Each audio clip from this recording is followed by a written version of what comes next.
Welcome to Movie House Cinemas. Popcorn? Yes, please. Sit back, relax, and enjoy the movie. Reclining chairs? Don't mind if I do. Action, thriller, romance, we got it all. Discover the cinema today. Movie House Cinemas, home of the movies.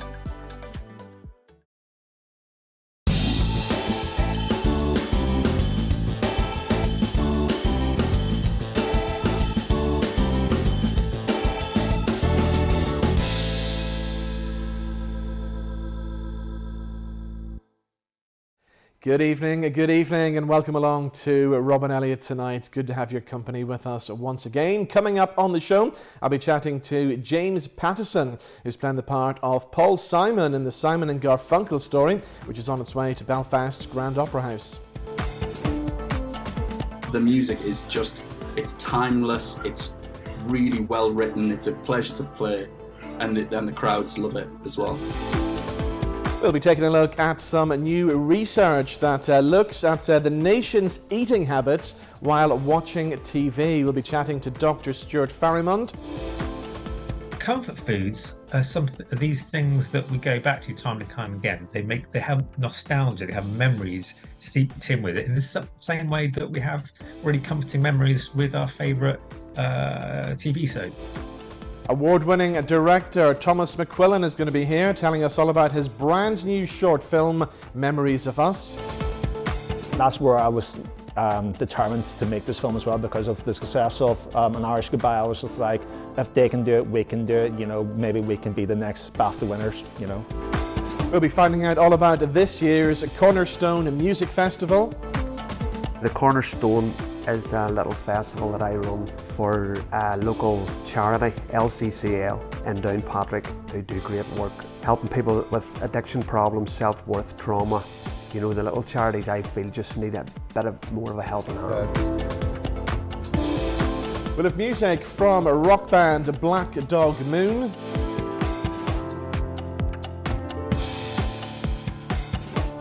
Also music from Zac Mac.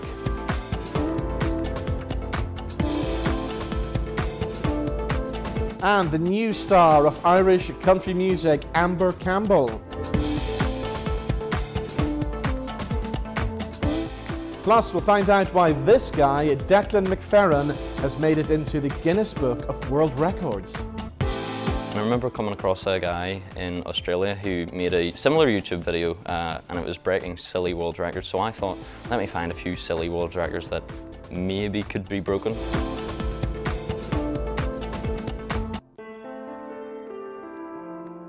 But as always, let's begin the show by talking about this week's top quirky news stories. And I'm pleased to say we've got rid of Paul Martin, and she's back. Kim Kelly is here. Well, we could never get rid of Paul Martin. He's our friend. He is our friend, but 2 weeks is a bit too much. That's enough, Paul Martin. You're all PM'd out. Exactly, right. What are we talking about this week? Apparently it's an old story is back again. As if I would recycle old stories. It's an update of a story that we love talking about. Yes. On the show, we love the Loch Ness Monster. We do. Yes, we do. We just yes, do. Yes. Because I do believe in it. Right, okay. So I read this little clip and then, as usual, I fell down the Loch Ness Monster wormhole. Yes. So there have been lots of new sightings of Nessie. But did you know that one of the main sighters, Nessie sighters, is from Donegal? Really? Yes. His name is Owen O'Fagan, and he's from County Donegal. And if you Google him, because you can go on Facebook, he says Loch Ness Monster sighter. But he doesn't have to go there. You watch it on webcam. I thought you were going to say that Loch Ness Monster has turned up in Donegal somewhere. Not quite, but yes, come back to that. Not quite, yes. Right, okay. So Owen spends his time scanning the webcam, because there is a live webcam of Loch Ness. And about a week ago, he spotted this shape. Stop sniggering. I just know that at night you're lying in bed, probably watching Nessie webcam.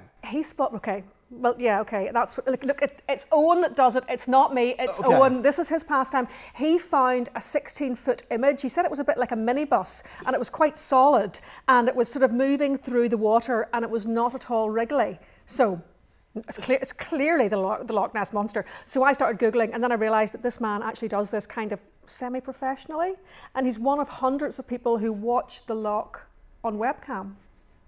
This is very strange. And I'm finding stranger people every day on TikTok. TikTok's They're great. all out there. Do these people not work? How do they survive? No, they don't work. Don't be silly. No, they're all into TikTok. true crime and working out investigations and checking for Nessie. And Nessie's been spotted again, actually, I'm afraid, in Texas as well.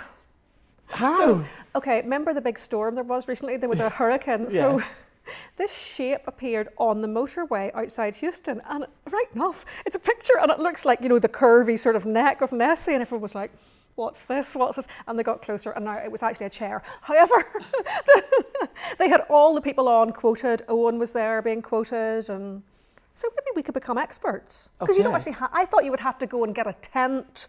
Yes, it would be so did I. very Camp out and expensive. yes. I might just start streaming it live into my bedroom. So there is a webcam you can click on Apparently now? so. Apparently you can click on a webcam and watch Loch Ness.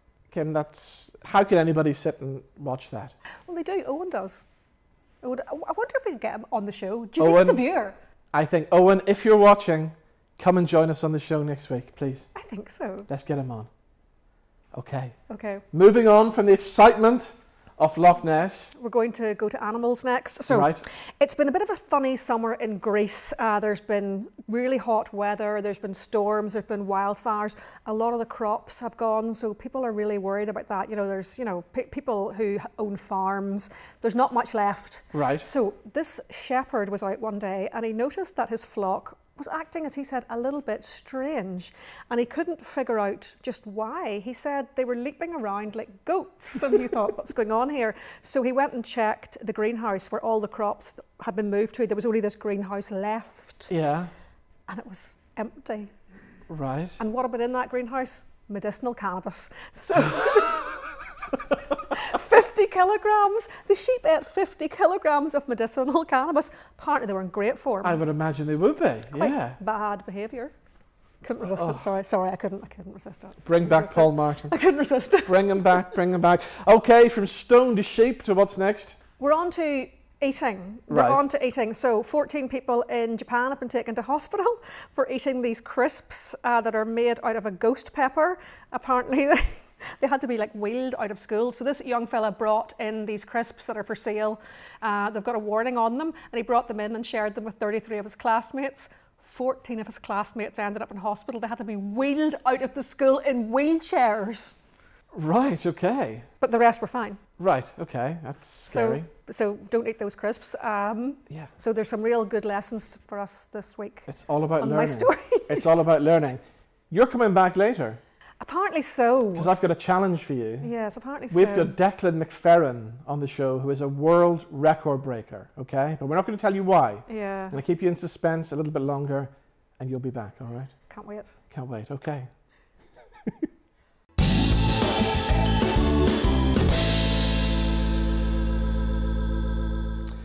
Right, on the way shortly, I'll be chatting to Conal Montgomery and Nicky Brown from the rock band Black Dog Moon. They've just released their debut album, and here's one of the songs from that album. It's called Rainy Nights in Belfast.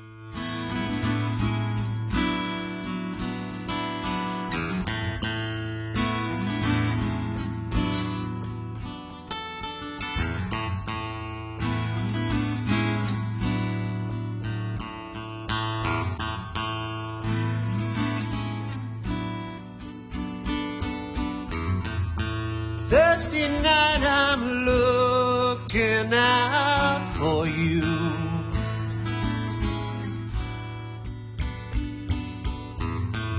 Six o'clock and work friends shuffling.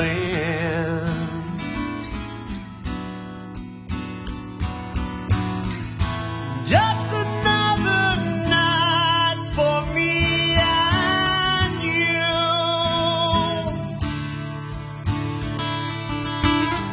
November in the city, one more tune.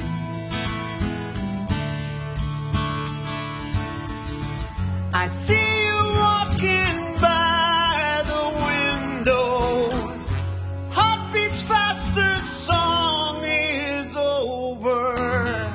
Crowd applaud, I cheer inside for you.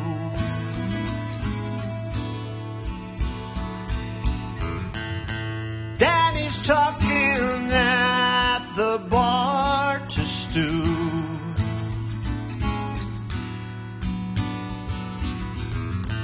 Another answer, yeah, and one for you.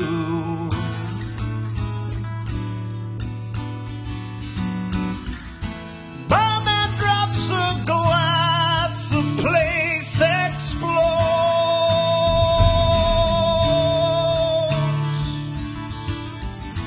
Rainy nights in Belfast, one more tune. Rainy Nights in Belfast from a Black Dog Moon. We'll be chatting to Conal Montgomery and Nicky Brown from the band right after these.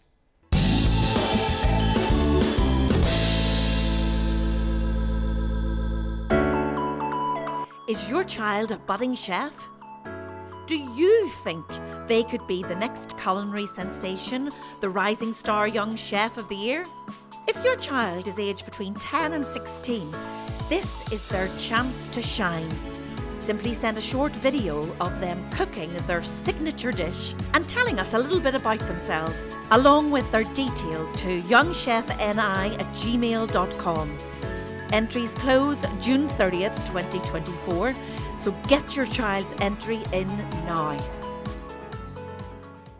Heading to the North Coast, the Jet Centre in Coleraine offers entertainment for everyone.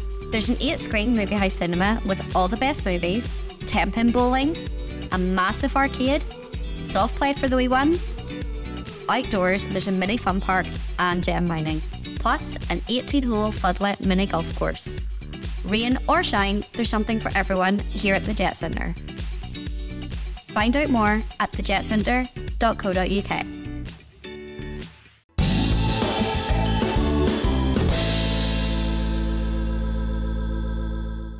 And welcome back to Rob and Elliott tonight. Just before the break, we heard Rainy Nights in Belfast from Black Dog Moon. And I'm pleased to say that Conal and Nicky from the band join us in the studio. Guys, welcome. Thanks very much, Rob. And congratulations on the new album, the debut album from Black Dog Moon. I'm hearing great reports already. Yeah, it's gone great. We had our album launch in the Pavilion and we had a great night and everything's went well. We're getting some bookings, people are starting to take notice, and it's going at a good pace. Going at a good pace for me. Good pace for me too, mate. Don't worry about it. it's just fast enough, you know. Yeah. You two have known each other for many years. Yes, that's right. Yeah. We met back at a Baker rally, nearly 20 years ago, wasn't it? 20 years ago, and then more maybe. It probably is more, and then we sort of reconnected during lockdown, because we were involved in a charity gig for Pips. Yeah. Rock down for Pips and Potty, because they were on their knees and no money. So we'd done a massive run up to the main event itself, and Colin was on pretty much every day, because he was on every day anyway. You know, entertaining people that were in their houses, you know, which that's a big thing. That's big. How many songs, different songs? You played about 600 different songs, wasn't it? It was 800. It was 800. It was 800. I must have missed the last two. Yeah, Dolly Parton and everything in there. I just had a go at it. But that's the thing. Everybody tuned in. Yeah, I remember. Yeah. And well, when we sort of reconnected then through that, and Conal had said to me that he wanted to do a rock album. The boy for you. He's the boy for me. Yeah. I'll go with that. That sounds good to me, you know. And when did we get together as Black Dog Moon? That's August 2 years ago, was it? 2 years ago, yeah. 2 years ago. It would be. Yeah. In Crossgar was that was the first incarnation of it, you know. Yeah. The lineup's changed since. Yeah. So I think we've got everybody's nailed in. That's the band. Yes. You know what I mean? There's no deputies coming in to do this or that or the other. We are the band, the 5 of us, that's it. So it's refreshing to know that, and it's good to have the confidence in your bandmates that you don't have to look over your shoulder, because everybody knows what they're doing. Yeah. You know, well, mostly. Exactly. And the great thing about the new album, it's all good original tunes, isn't it? Yeah. This has been in my head for about 30 years. Yeah. To get a rock album out. I know I've got the other 2 albums out. Once I had the first couple of songs written on the acoustic, the rest was coming. And then when these guys come in, it was like I would take it to rehearsal and they would basically throw it against the wall and see what come back, and would come back and adjust it slightly. Tweak. But and then because of the buzz of that, I think then you get into a purple patch of writing, and lyrics are coming and subject matter comes, and probably subject matters that I had in my head for a long time. Yeah. were coming through as well. And even a riff, if the guys wrote a riff, Nicky wrote Rainy Nights in Belfast, sent it to me, and it became Rainy Nights in Belfast because it just struck me, and I started writing my memories of playing in the Northern Wig in Belfast on a Thursday night, you know. It's for Belfast too, because there's a lyric in it, the place explodes, and the explosion is laughter, and the explosion is fun, and people having a good night out, and Belfast missed that for many, many years. Yep. You know, so it's a tip of the hat to Belfast. Tell us about your music festival that you have coming up, the Cornerstone Music Festival. Again, this is running for another year now, and it's something very close to your heart, isn't it? Yeah, the Cornerstone is a little festival that I run for a local charity, LCCL, in Downpatrick, who do great work helping people with addiction problems, self-worth, trauma, and you know, the little charities I feel just need a bit of more of a helping hand. Yeah, just a bit of a boost, like, you know. But this is the third year of the Cornerstone. This year we've moved from Killalay to Annacloy at the Sunflower Cottage. I'd done a wee slot for Eva Rowan, who runs the Sunflower Cottage Festival. I think this is her second year doing that. So we're on the 10th of August with 10 bands over 10 hours. Wow. Yeah. That's a lot of organising that, isn't it? There's a fair bit of organisation in the devil is. There's logistics and everything, and getting, well, we've recently just put a stage up on site. So we built the stage on site, and Eva and, you know, the guys out at Sunflower Cottage have basically accommodated the whole thing. I mean, we get the feeling. A feeling, you know, feeling in your gut that something big's just about to happen here. You know what I mean? I'm not saying Woodstock, but it wouldn't be too bad if it was anywhere close to Woodstock. It would do all right, you know, even just to get the recognition. I'm trying to get local bands and local vendors and stuff to bring their wares and stuff to the place. You know what I mean? And it's an outdoor space, and everybody can bring your dogs. And that time of year is going to be sunflowers everywhere. It's beautiful. It's really, really idyllic out there. Like, it's There's a lovely feeling about the place. Yeah, there is. Definitely. There's a nice vibe. Sorry, that sounds a bit contrived, like, but there is a nice vibe. As soon as you pull up and you get out of the car, you can just feel warmth. Yes. You know, it's lovely out there. Like, so tell us about the lineup then this year. Who can we look forward to seeing then? A guy called Ted Ellison, right, who's just released his debut album, and Ted goes under the name First Ted on the Moon. Right. We have Every March who have released an album this year. Charlie Hanlon. The Thing Is, that's Eva's own band. Oh, you hear her singing, but she's a beautiful voice. We have Zac Mac. We have Zac Mac. Now Zac's been there from the start of the Cornerstone and is coming back again. And Zac is just going from strength to strength. The kid is amazing.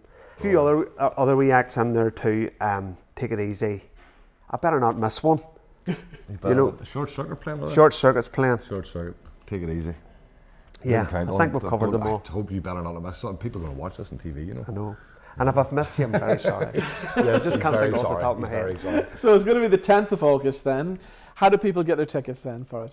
So if you contact me on social media, or just rock up on the day and pay at the gate, and that's good. I like that. Rock up on the day. You'll be accommodated.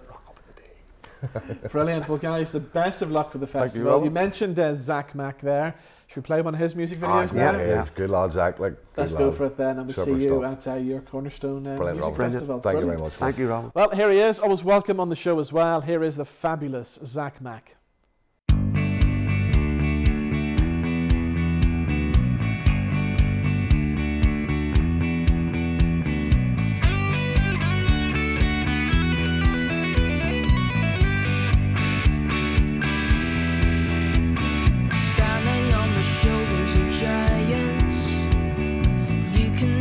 Be denied. Some people say this and that, but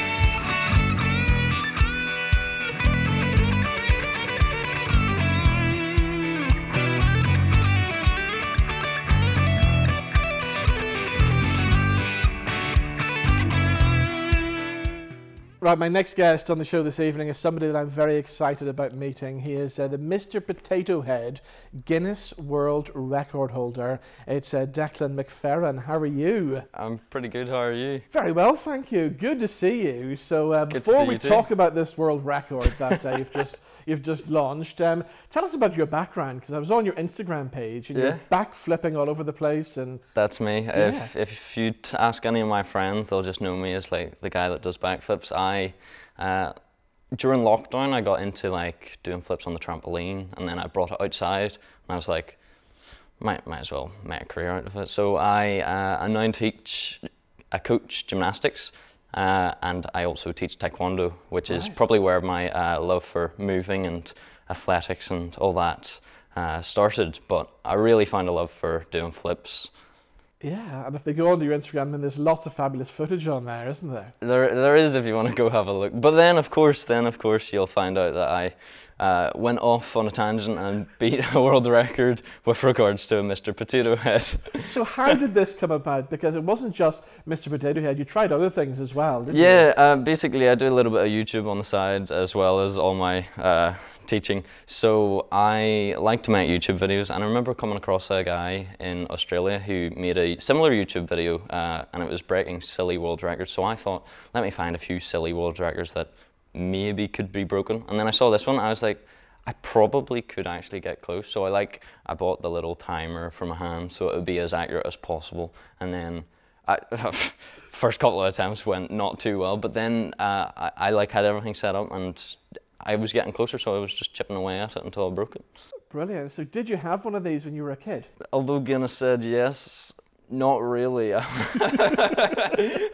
My first purchase of a Mr. Potato Head was January. Right, wow. Okay, so tell us about the world record then, but what was your time then?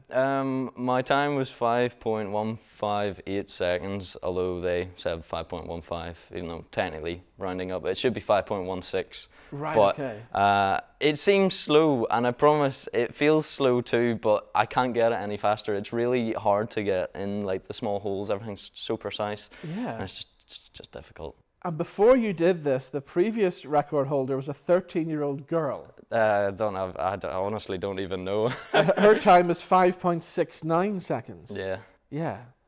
So what happens then? How do you get a world record? How does the process work? Well, the process, I didn't have a clue before this, so I ended up breaking the record first. And I know most people would probably apply for like the guidelines first, which is now what I'm beginning to do in the future because I know the process takes forever. But I broke the record first, and then I went on Guinness World Records and I set up my account, and then I was like, oh, well, how do I go about it? And it's very easy. There's just like little buttons and it says to apply, and you search for your record, and then they like get back to you in like a good few weeks. Maximum 12. The first record, they got back to me in like 3 weeks to say my application was submitted, but it will take a further 3 months for people to actually review it well. And then 3 months later, I got the record. So yeah, it is just very time consuming. Yeah. But if you want to give it a go, definitely break my record. I would love it. Well, we have. You know, we sent our researchers out to a toy shop earlier on today, and they can. Is this the right one that we've got? Is this the right I mean, Mr. Potato Head's a Mr. Potato Head. Okay, so Declan, we have our Mr. Potato Head in pieces at the ready there. Are you up for doing this? I'm up for doing it. I haven't done it in a while, so I might be a little rusty, but I sure will give it a go. Okay, right. Well, whenever you're ready. Have we got a clock? I'm just looking at the camera, guys. We have got a clock standing by as well. So whenever you're ready, let's see how fast you can build Mr. Potato Head then. Right, well, I would like to say, because the guidelines say you can have them in any specific order, if you were to ever try to beat my record, I would highly recommend the feet going further back, because you don't need to touch them because they're already set up right. Okay, now the potato I like have on my right hand, and then the hat on the left, so I can cram both of them together, set them down. And then I typically like to use the eyes to scoop up the moustache, so I need them both on the same side. And at the same time as doing that, I'm going to be pressing his mouth in at the same time. And then I do the ears, and then I'll do the arms, all right? If that's all right. Serious business. I know. You've got to shave off all the little times if you can, so you've got to be efficient, or at least I want it to be efficient. So, I mean, I can give it a go. I'm not hoping for anything too great, but Sure, sub 10 seconds and I'll be happy. Let's go for it. All right, 3, 2, 1, and go.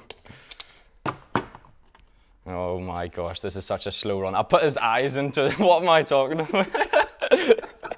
I put his, oh no, and I forgot. His mouth has to go in before his mustache, otherwise you can't actually get it in. So this run is absolutely terrible, but hey, you gotta learn from my mistakes. Don't do like me. I guarantee that was like, oh, and his arms are in the wrong way, but hey ho. What have we got on the time? 26 seconds. That, honestly, very terrible. Us plus his hands aren't even the right way, his arms aren't fully in, but hey. Yeah, but hey, you give it a go for us. I'm not sitting here for like 4 hours doing it like I did in China.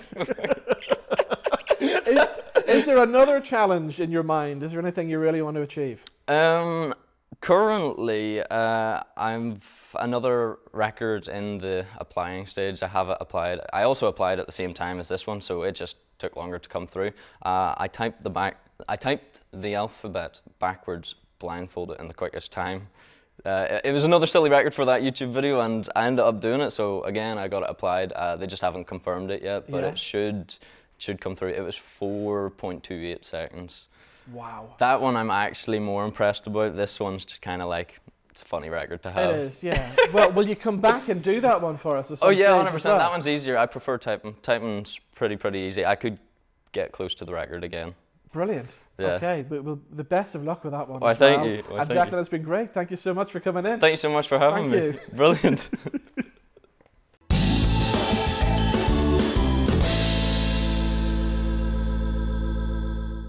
Still to come, we'll be chatting to director Thomas McQuillan all about his brand new short film, Memories of Us, and we'll be finding out about the nation's eating habits while watching TV with Dr Stuart Farrimond. We'll tell you more right after these.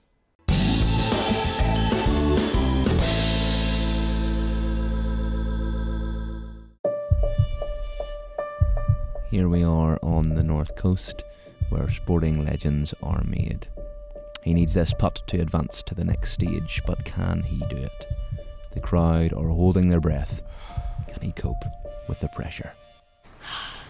Dad, would you take the shot? Yes! Yes! Well.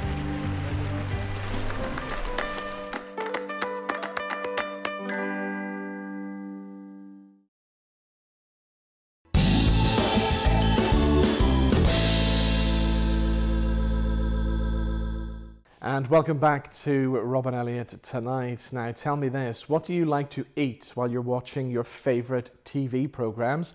Well, Dr Stuart Farrimond has done some research onto the perfect food pairings to go with our favourite TV shows. Let's find out more because he joins us now on the line. Dr Stuart, how are you today? Not bad, how are you doing? Very well, thank you. So talk us through this new research then. What have we discovered about our eating habits while watching TV? Well, more than half, about 57%, according to this survey, of evening meals are eaten whilst watching our favourite TV shows. So yeah, so apparently more than half of our meals are in front of the TV, which is really interesting, isn't it? And people have even admitted to having their Christmas dinner in front of the TV. Oh, come on, we all do it, don't we? Queen or the King's Speech, or the old comedy classics, get it on there. I think we all, or at least the mince pies in the afternoon, falling asleep in front of the television. Yeah. Now, I can understand things like mince pies and desserts on Christmas Day, but not a big plate piled high with their Christmas dinner. That could get rather messy. It could get very messy indeed, yeah. But I think that we've always had this love affair with food and with the TV. Ever since TVs have been in our front rooms, we've been in front of them. In the 1950s in America, they came up with the TV tray so that you could eat in front of the television. They're just two things that we do, that we enjoy, that we relax doing together. So yeah, it's just something that we've always done ever since we've had a screen in our lives. Now, we've discovered that the average person spends 4.5 years of their life watching TV. Yeah, I don't think that surprises any of us, really, does it? If you were to tot it all up over a lifetime. Which means as well that over 208 million dinners are eaten in front of the TV every week. it's quite something, isn't it? Yeah, it's very true. It's just something that we do. I mean, yeah, I think in Britain, especially, I mean, America's probably even worse than us. But yeah, it's something that we do. And I think that what I've done here with this research, in partnership with the TV streaming service, they got in touch with me and said, could we actually enhance the viewing experience by putting together foods or meals that are going to enhance whatever it is, whatever genre, whatever TV program it is that we're watching. So I said that's a really interesting idea. So I went away, did some research, and there's actually now quite a lot of research. There didn't used to be. There's actually now quite a lot of research looking into how different ingredients, flavors, and smells affect our emotions and our mental states. So I thought, well, why can't we harness that knowledge that we have now and create foods, create meals that incorporate those different foods, those different ingredients to basically make TV better. So that's what I've done. Come up with 5 different genres of common TV type show genres, and then made meals to go with it. It's fascinating. So tell me this, if we're sitting down to watch a comedy show then, what should we be eating? Comedy show, yes. So one thing of this is that I thought when we watch comedy, some of our best TV viewing experiences, I'm sure you can relate to this, is when we watch a comedy show and we're with other people, friends, family, loved ones. It's those moments of bursting into hysterics. And it's actually quite a bonding experience. So I thought, why can't we have food that fosters that, that encourages that? So with a pizza, that's kind of the ultimate sharing food. Have a pizza so that encourages us to sort of relate to one another, to actually engage with each other and in what's going on the TV. And also just putting in ingredients within that that should make us feel happier, more buoyant. So I found some really interesting research that shows that apple, the flavour and the smell of apple actually lifts our moods, makes us happier, believe it or not. So just by having little slices of apple in with the caramelized onion that I came up with this for this pizza, come up with the cheese, and cheese is a huge mood boosting kind of food. And there's interesting research in that shows that when we eat cheese, substances called morphins go in our blood. And these are things that are like mood boosting chemicals. They're related to morphine. So this mood boosting effect happens inside our body when we have cheese, for example. So combine these things together to try to make to really enhance comedy show. And what about a good old thriller? There's loads of them on TV at the minute to binge watch. Lots of crime shows out there. So what should we be eating watching them? So we came up with this interesting sort of make you think menu. So we came up with fried chicken with a spicy tomato vodka sauce and a salsa verde. Sounds very lovely, isn't it? And I tell you what, it tastes fantastic as well when the chefs make it. Really, really lovely. And that is just to sort of evoke this intrigue, the tomato, the vodka. And if you're the vegetarian you get a roasted spiced beetroot and walnut salad and a herb sauce. And the thinking behind that is the Moroccan spiced beetroot. Research shows that beetroot juice increases the blood flow to the frontal thinking parts of our brain. So that, and also cinnamon, put a bit of cinnamon in with this Moroccan beetroot salad. Really tasty, by the way. Then the cinnamon also increases concentration, helps us to concentrate. So just putting those things, dovetailing all these things in together to make some delicious food that is also designed, has research behind it. It's actually going to help us feel more involved with the action. Now, I'm a big fan of the soaps, and most evenings will be eating my evening meal in front of Emmerdale or Coronation Street. So what should we be eating watching the soaps then? Yeah, absolutely. I mean, something that's comforting. You know, the reason we watch soaps, family programs, is they give us comfort. These are characters we can relate to. And there's this strange thing that happens is that we actually have relationships with people on the screen as if we knew them. Yeah. And that's just something that happens. It's quite strange. But so for that to sort of foster this air of comfort, comfort foods are these things that we go back to time and time again. They have nostalgia, they have memories seeped in with it in the same way that we have really comforting memories with our favorite TV soaps, regular TV shows. So yeah, so for this we've got the roast dinner chicken, potatoes, salad, gravy, and Yorkshire puddings in there. If you've got the vegetarian option, we've got roast mushrooms, potatoes, carrots, vegetarian gravy, and Yorkshire puddings. So again, it's those things we know what we're going to get. There's no surprises in there. You know, there's the it's a lot the potatoes, the carbohydrates. We know that they help relax us. They again make us feel good inside. These things together, all combined together. Got a bit of tiramisu to finish off with, a little bit of a caffeine lift to kind of help you bring you back to life again when things are starting to slow down a bit. So all these things together, sort of designed to, as I say, make TV even better. Let's do one more. What about people who are watching an entertainment TV chat show like this? What should they be eating then? Entertainment. I think for this one we are probably going to go back to our pizza. This thing, because we want to, for this kind of show, we want to enjoy it with people. We go with the pizza that we're going to share with other people with sliced thin cheese, good strong cheese on there, sliced thin apple, sorry, and our strong cheeses on there with a bit of caramelized onion as well to sort of round the whole thing off. Well, if you want more information on any of the dishes that Dr. Stuart has mentioned there, just check out Stream on You on social media. Dr. Stuart Farrimond, thank you so much for joining us. Likewise, take care. Bye-bye.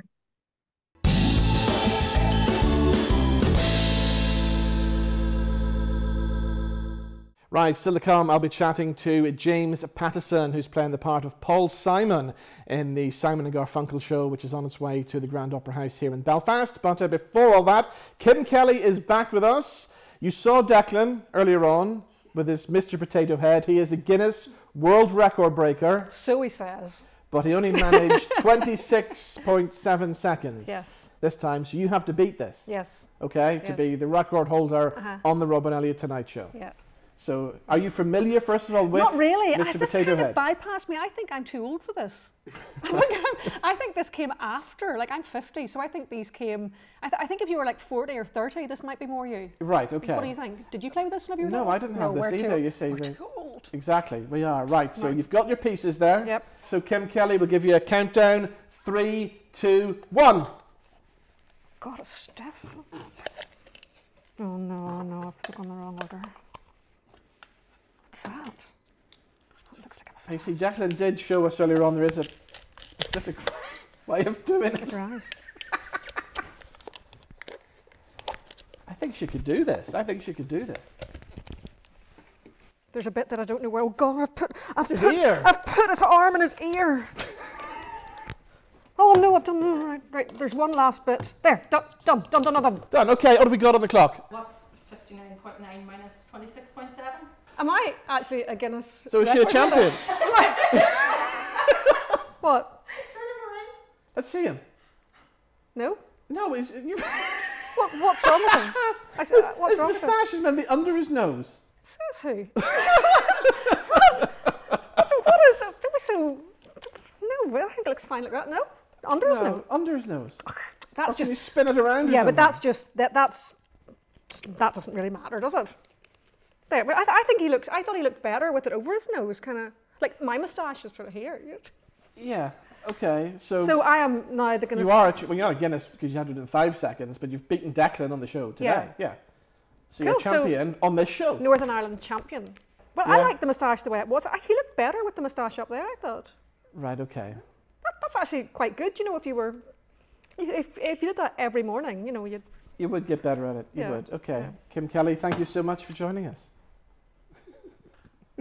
Right, my next guest is the director of a short film called Memories of Us that's currently doing the rounds of all the film festivals all around the world, and it's having great success as well. It's just won the Best Director Award at the Berlin Indie Film Festival. Thomas McQuillan joins us in a second, but we'll take a look at a clip from Memories of Us.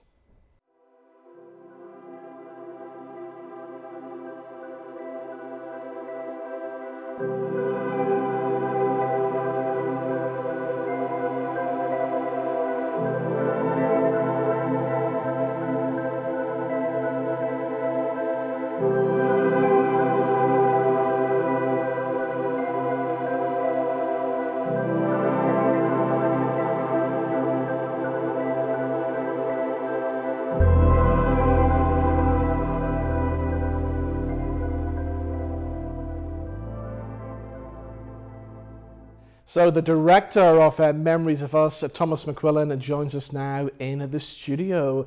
How are you, sir? Good. Thanks for having me on again. Thank you for joining us, and congratulations on thanks very much, the Robin. best director. Yeah, it's a real shock. Like, I didn't expect to win anything for that, but like, we won best director. I couldn't be more happier. So it must be good that the film is gathering momentum at all the film festivals. Oh yeah, absolutely. Like from the get-go, we've been getting so much, not even from the film festival, but press release as well. We've been featured in the Belfast Live, Sunday World, and then just recently we did a BBC interview. Yeah. But it's been a whirlwind of successes, and hopefully it just keeps on going. So tell us about your inspiration for this film, because I mean it's quite a serious, heavy subject, a series of illnesses like dementia, Alzheimer's and things like that. So I took inspiration from my best friend's dad called Simon Garfunkel. So he suffers from Parkinson's, and what people may or may not know is that with Parkinson's comes a little bit of dementia. So frequently he would usually forget things, and like it's so sad to see because he used to be such a strong, powerful figure, because I've known pretty much all my life, and it's so sad to see him deteriorate that way.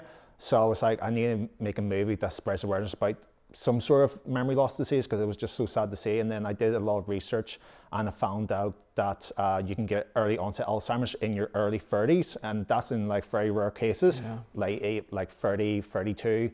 So I was like, I need to delve in deeper into that, and maybe even make it into more of a, like, not like a sad story, but like almost just like a beautiful story, because like all these films about diseases always end in some sort of like sad way, but this is supposed to be in a more beautiful, happy sort of sense. So that's where it came about.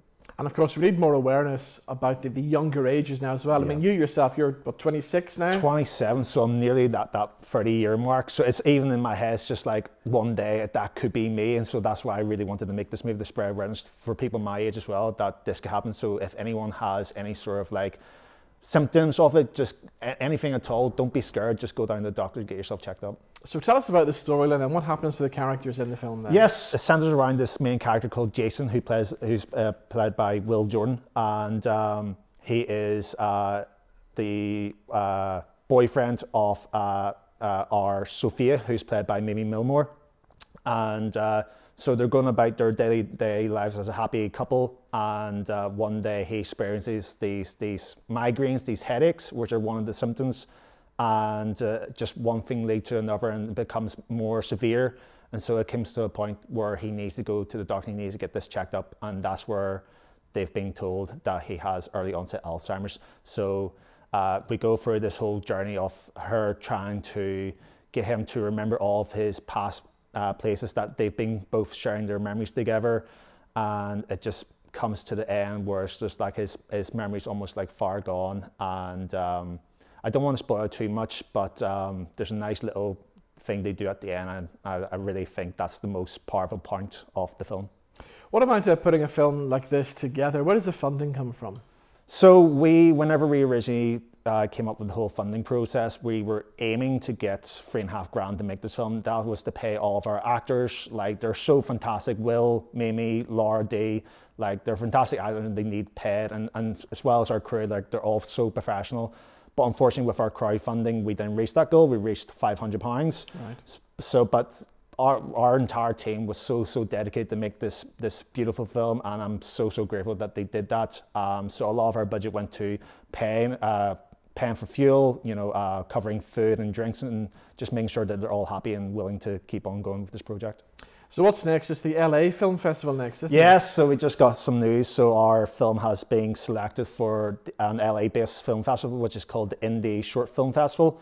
It was actually, last time I think I was on here, we were talking about Born to Die. It won sci-fi in that same festival. So we're hoping that we'll get good success again.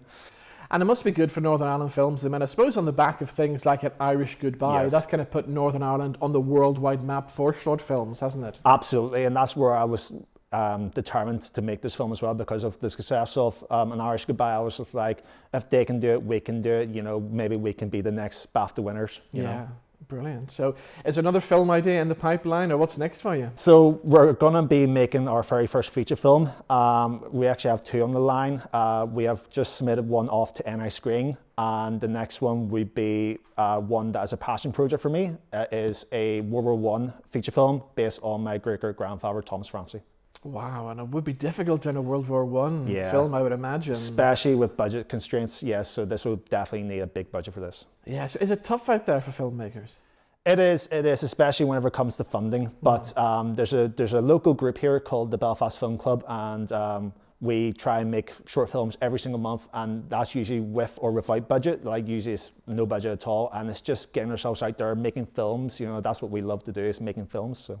And you've got your own company as well that's doing great business at the moment. Yes, I run my video production company called Team M Productions. So we do cinematic promotional videos for brands and businesses. We're currently working on videos for the Belfast Whisky Week, which is currently happening this week. So yeah, it's been busy. Indeed. Well, Thomas, good to see you, and the best of luck with the film. Thanks very much, Robin. Thank you. Thanks. Right, still to come on the show this evening, we've got some brand new music from one of the new voices of Irish country music, Amber Campbell. We're going to play her new single at the end of the show. And we'll be chatting to James Pattison, who's playing the part of Paul Simon in the Simon and Garfunkel Story. We'll chat to him right after these.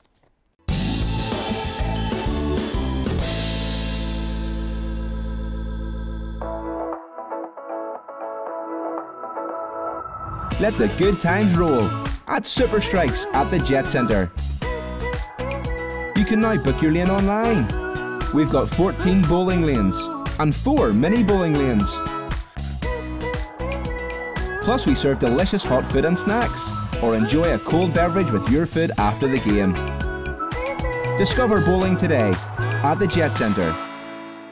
Jet Centre, entertainment for everyone.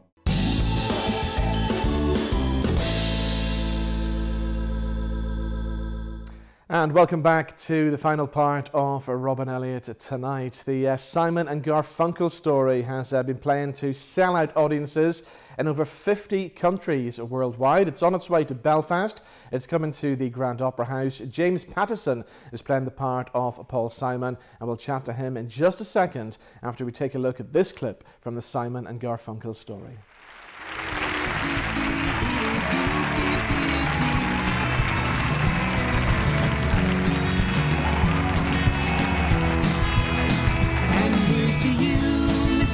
Robinson, Jesus loves you more than you will know. Whoa, whoa, whoa. God bless you, please, Mrs. Robinson. Heaven holds a place for those who pray. Hello, darkness, my old friend. I've come to talk with you again. And let's chat to James Pattison, who joins us now. How are you today? Yeah, I'm very good. I'm very hot. It's the summer has finally arrived. It has. So whereabouts in the world are you today then? We are currently in Crawley, in like just south of London. We had a gig in Worthing on the south coast last night, and we're heading to East Grinstead. And our hotel was kind of in the middle. And are you looking forward to coming to Belfast to the Grand Opera House?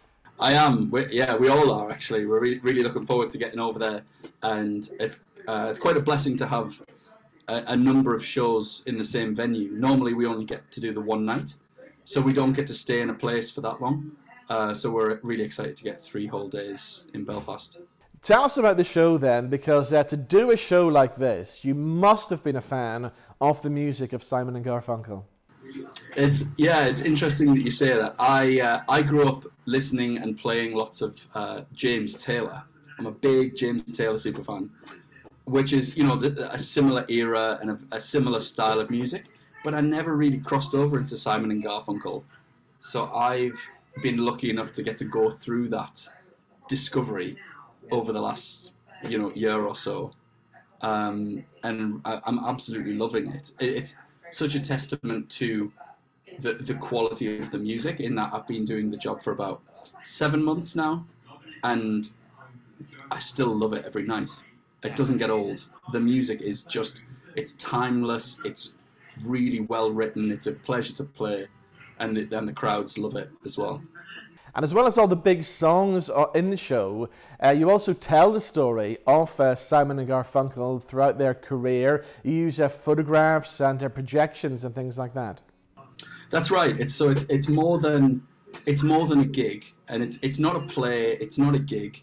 it's a storytelling. It's a recounting of their story through the songs of the different periods of their career, and we cover right from the beginning of them meeting as school children, all the way through to their separation and them coming back together, and we end with the period of the big Central Park concert.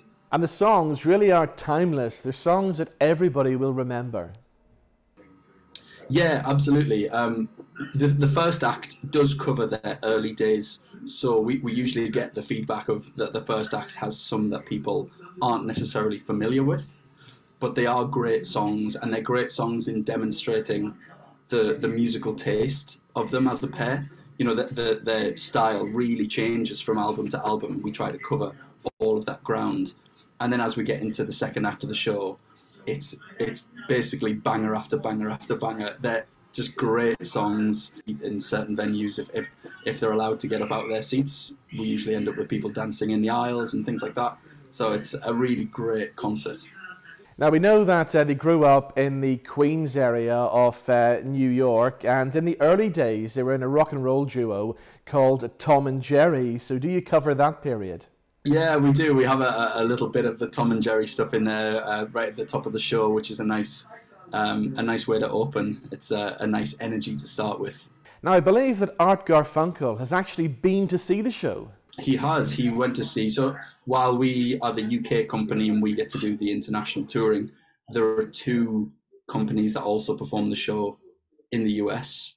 And they were doing a performance in New York, and it turned out that Art Garfunkel had gone along, and he managed to go on to the stage at the end and tell everyone what he thought. It's brilliant. Yeah, he really enjoyed it. And that must have been really scary for the guys on stage. Yeah, I imagine it was, but to be honest, I think the show is so well put together and it's such a great piece that I don't think there would be any doubt that he would love it as a representation of his career. So yeah, to hear that great feedback from him was really, really lovely as a company.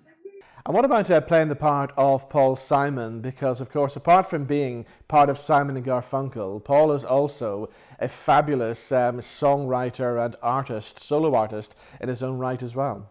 Yeah, he really is, and such a poet. You know, the most challenging thing for me learning this show was the lyrics, because it's this constantly changing, flowing poetry that's all put to this incredible music.